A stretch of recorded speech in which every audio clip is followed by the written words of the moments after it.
ఒక టెక్నీషియన్స్కి అలాగే మా నందు గారు నాకు ఆయన చాలా ఇష్టం. అంటే చాలా మంది అడుగుతున్నారు కామెడీ సినిమాలు ఎందుకు రావట్లేదు ఈ మధ్యకాలం అని. కామెడీ రాసి వాళ్ళు తక్కువయ్యారు. అండ్ నేను అదే చెప్పాను నందు గారికి, సార్ మీరు డైరెక్టర్ అయిపోవద్దు అండ్ ప్లీజ్ సీరియస్ సినిమాలు కాదు కామెడీ సినిమాలు రాయండి అని. అండ్ ప్లీజ్ ఆయన ఒక విజన్ చంద్రమోహన్ గారు ఎంత అనుకున్నారంటే ఆ విజన్ 100%. అంటే నేను చదువుతున్నప్పుడు కూడా అంటే ఫస్ట్ మీ నవ్వుకుంటే ఆన్ సెట్లో అది డెఫినెట్గా అది వస్తుందని నేను అనుకున్నాను.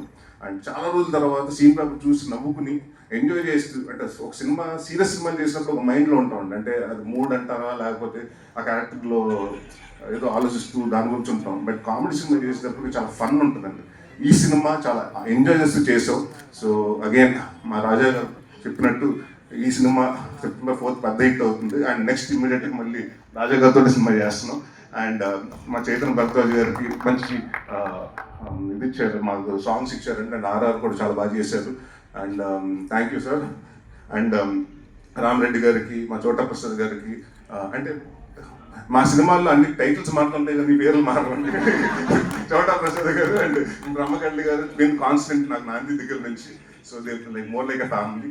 అండ్ ఈ సినిమా ప్రతి ఒక్కళ్ళు ఒక ప్యాషన్ తోటి, అంటే మేము కొట్టి చూపించాలి హిట్ 100%. అండ్ కామెడీ సినిమా చాలా రోజుల తర్వాత వస్తుంది కాబట్టి జనాలు ఏదైతే ఎక్స్పెక్ట్ చేస్తారో అప్పటికిప్పుడు కొంచెం కామెడీ మారింది. సో అప్డేటెడ్గా మేము అన్ని తీసుకుని వస్తున్నాం.